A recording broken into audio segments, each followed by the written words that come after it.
Programımız kaldığımız yerden devam ediyor. Şu anki konuğumuz podolog Şeyma Gümüş. Şeyma Hanım, podolog nedir? Biraz bahseder misiniz? Tabii ki podologlar üniversiteden mezun olmuş, ayak sağlığı üzerine eğitim almış kişiler. Tırnak hastalıkları üzerine, ayakta deri problemleri, nasır olabilir, sil olabilir, deri mantarı, sedef gibi problemleri fark edebilecek düzeyde eğitim alan kişiler. Bu sayede ayak problemleri ya da tırnak hastalıkları ile alakalı her şeye danışabiliyorsunuz. Peki podologların verdiği hizmetler nedir? Podologlar olarak biz tırnak hastalıkları üzerine daha çok yoğunlaşıyoruz aslında. Batık tırnak problemlerinde BS bant ve 3DO tel sistemi yapıyoruz. Doğrultma ve düzeltme yapıyoruz. Batık tırnaklarda ağrısız, acısız. Nasırlarda nasırın düzeltilmesi ve offloading sistemi dediğimiz postür kontrolü yaparak tabanlık öneriyoruz. Bunun haricinde sil ya da nasırın ayrımı çok önemli bizim için. Nasır ve sil yine mekanik temizliğini yapıyoruz. Sil'de lazer uygulama yapıyoruz. Tırnak mantarı, deforme tırnak, şekil bozukluğu gibi tırnakta herhangi bir farklı bir deformasyonlarda müdahale ederek mekanik temizlikler yapıyoruz. Yine ağrı acı hissetmeden, ameliyat gerek duymadan daha çok yüzeysel bir bakım yapıyoruz açıkçası. Peki batık tırnak neden olur? Kimlerde olur? Batık tırnak giydiğimiz ayakkabıdan oluşabilir. Parmağın deformitesinden oluşabilir. Bazı parmaklar daha içe doğru yönelebiliyorlar. Yanlış kesim çok fazla var. Daha böyle etli, tombul tombul parmaklarımız varsa tırnaklar bazen içeriye girebiliyor. Genellikle en çok karşılaştığımız yanlış ayakkabı seçimi, yanlış çorap seçimi olabiliyor ve tırnaklarımızı yanlış kesmekten kaynaklı olabiliyor. Bazen de tırnak mantarımız varsa, şekil deformite bozukluğumuz varsa da bunlar da sekonder olarak batık tırnağa neden olabiliyor. Peki batık tırnakta tırnak çekimi kesin sonuç mudur? Kesinlikle değildir. Çünkü mantık şudur tırnak çekiminde. Şimdi benim tırnağım kenarlardan batıyor. Ben de tırnağıma battığı için artık zaten ileri seviyede biz de doktorlarımızı yönlendiriyoruz ki multidisipliner ve doktorlarla birlikte çalışıyoruz. Yalnız ileri seviyede değilse, çok ileri seviyede değilse tırnağı çektiğinizde tırnak yatağı boş kalıyor. Uzun bir süre tırnağın uzama süreci var. Evet. Bu süreçte zaten tırnak yatağından tırnak çekildiği için burası bir deforme alma ihtimali söz konusu. O sırada mantar kapma ihtimali çok söz konusu, iltihap kapması çok söz konusu. Bu nedenle ameliyat sonrasında uzun bir süre ayakta ayağımızı tutmamız gerekiyor basınçtan dolayı. Hem de sürekli bir pansuman yapmamız gerekiyor. İşte bu süreçte biz bir sürü handikapla karşılaşabiliyoruz. Ve tırnak yatağı tırnaksız kaldığı için tırnak yatağı da küçülüyor. Bu sefer de gelen tırnak yatağına küçüldüğü için o şekilde oluşuyor ve daha fazla tırnak problemi yaşıyoruz, tırnak batığı problemi yaşıyoruz. Ama bizim yaptığımız sistemde tamamen farklı. Çünkü kesme işlemi yapmıyoruz. Mesela pediküre gittiğinizde de yandan batıkları keserler. Biz sağlıklı tırnağa dokunmuyoruz. Çok ileri eğer batmış, orada nemli kalmış bir mantar söz konusu, iltihap söz konusuysa tırnağa müdahale etme gereksinimi duyuyoruz. Öteki türlü tırnakta sadece batan tırnak, ete batan tırnağı hafif yukarı kaldırarak ete yaptığı baskıyı önlüyoruz. Bir iltihap olmasını önlüyoruz ve hiçbir şekilde müdahale etmeden yavaş yavaş doğrultma düzeltme ile tırnağın asıl yatağı düzelterek dümdüz gelmesini sağlıyoruz. Ağrı yok, acı yok. Bir ameliyat söz konusu değil. Hemen işinize gidebiliyorsunuz. İşlemler en fazla maksimum 40 dakika sürüyor ve sonrasındaki bir handikapla karşılaşmış olmuyorsunuz. Peki bunu nasıl yapıyorsunuz? BS band sistemi ve 3DO tel sistemimiz var. Şu an iki sistemle çalışıyoruz. BS band mantığı çok basic anlatacağım. Hani herkesin de anlayabilmesi için. Plastik bir bant gibi düşünün. Tabii bu kadar basic değil ama çok sert bir cisim bu. Normal olarak tırnağımız oval olduğu için bu sert cismi tabii tırnağın yapısına göre ayarlanmış bir bant. Yapıştırdığımda otomatik olarak minimal olarak tırnağımı hafif kaldırıyor. Yani ne yanlara dokunuyorum ne bir şey yapıyorum. Sadece tırnağımı temizleyip toparlayıp BS bantımı tırnağımın şekline, dizaynına göre şekillendiriyorum. Bantlayacağım yere kontrol ediyorum. Bantladıktan sonra hafif açıyorum. Bir ay bu şekilde bekletiyorum. Bir ay zaten o tırnak uzarken BS bantla hafif açılmış uzuyor. Her ay yenileyeceğim bantımı. Çünkü açtım birkaç milim. Biraz açtım, biraz açtım, biraz açtım. tırnak yatağında toparlaya tırnağa zarar vermeden açmaya çalışıyoruz. 3TO tel sistemi de 3 parçalı tel sistemidir. Evet. Mantık aynıdır. İkisinin de işlevi aynıdır. Yaptığımız kişiler fark ediyordur, onu da söyleyeceğim. Ama 3TO tel sistemi de mantık şu.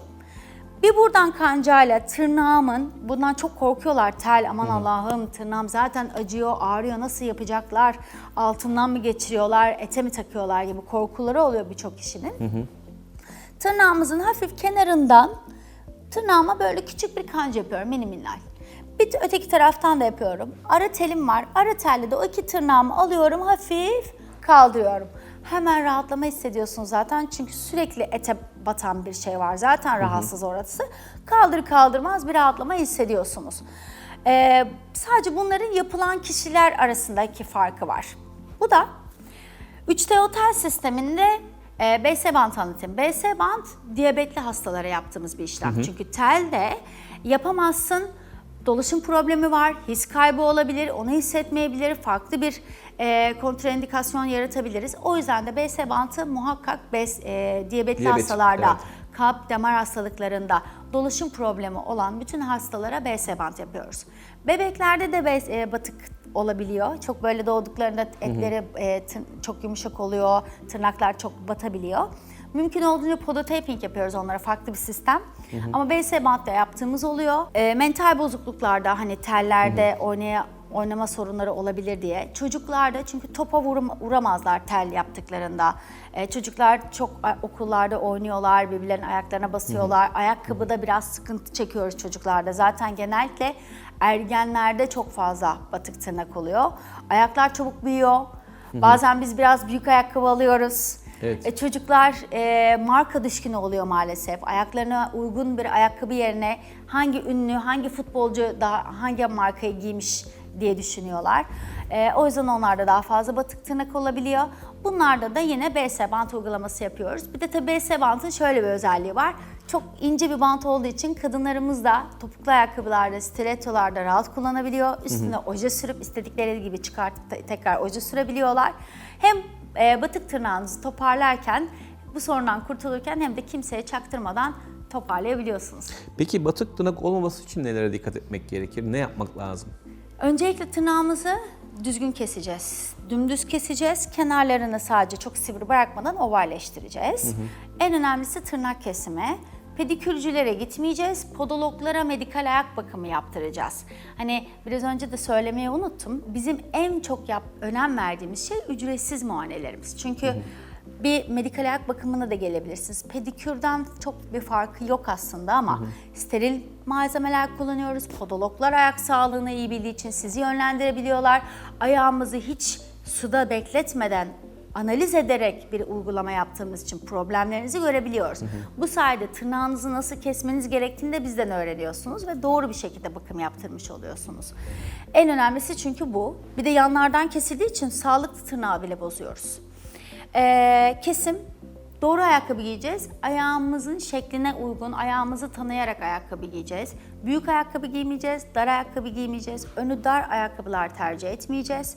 Yürüyüşe çıkıyorsak yürüyüş ayakkabıları, koşuya çıkıyorsak koşu ayakkabıları. Ayakta duruyorsak ve topuklu giymemiz gerekiyorsa da yanımızda hep yedek ayakkabı bulundurmamız muhakkak şart. Burada dengelememiz gerekiyor ve hep kontrol edeceğiz. Ayak muayenemizi kendimizin de yapması lazım. Çünkü o değişikliği bazen göremiyoruz. Hele ki kadınlarda maalesef ayakkabılarımızı çok fazla oje sürdüğümüz için altta neler oluyor görmüyoruz. Ya da uzun tırnak kullanmak istiyoruz. Ayağımızı biraz geçtiği zaman o ayakkabı vuruyor. Diplerde de bu sefer de tırnak yatağında sorun yaşıyoruz. Yani hem batık tırnak için hem de bütün tırnak sağlığımız için bunların kesinlikle yapılması şart. Şimdi batık tırnakta anladığım kadarıyla tırnak aslında böyle bir kubbe gibi uzadığı için biraz aslında yanlara batıyor. Bir de bunun tam tersi var.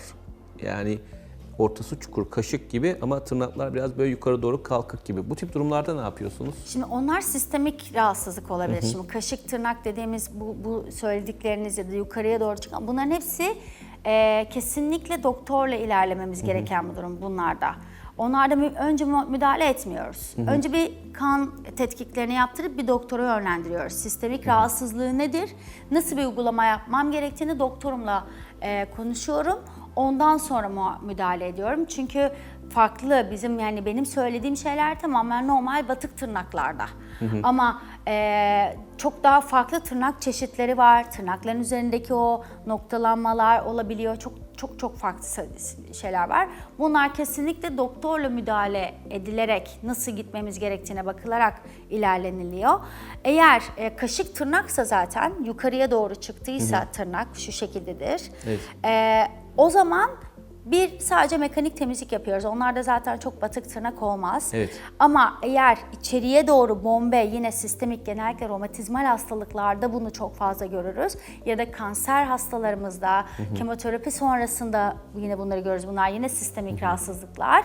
Doktorumuzla birlikte ilerlediğimizde BS bantla ilerliyoruz yine. Hani çünkü deriye zarar vermeyecek, kişiyi rahatsız etmeyecek. Yapıyoruz uygulamalarımızı doktorumuzun kontrolüyle birlikte. Çünkü zaten o sistemik rahatsızlıklar tırnaklara vuruyor, içeride yine batık oluyor. Bu sefer batıklar yüzünden de ikincil olarak başka sorunlar çıkıyor. Ki biz doktorlarla çok fazla ilerliyoruz. Geçen de yine bir danışanımız geldi. Diyabet hastası, lenfoma ameliyatı olacak ama yine doktorumuz bizi yönlendiriyor çünkü orayı bir toparlamamız lazım. Ayakta zaten yaralar oluşuyor. Batık tırnaktan dolayı da yine yara oluşuyor. BS bantla orada tırnağı toparlayalım ki yara oluşmasın. Çünkü bu kişilerde tırnak çekimi de zaten yapılamıyor. Yani bir şekilde podologlarla birlikte ilerlemeleri gerekiyor doktorlarımızın da. Bundan da biz çok memnun oluyoruz. Bir sürü sıkıntıları var batık tırnağına. En önemlisi dolaşım problemleri. Çok teşekkür ederim vermiş olduğunuz güzel bilgiler için. Ben çok teşekkür ederim. Çok sağ olun. Bugünkü program konuğumuz podolog Şeyma Gümüş idi. Kendisine tekrar teşekkür ediyoruz. Programımız kaldığımız yerden tüm hızıyla devam ediyor.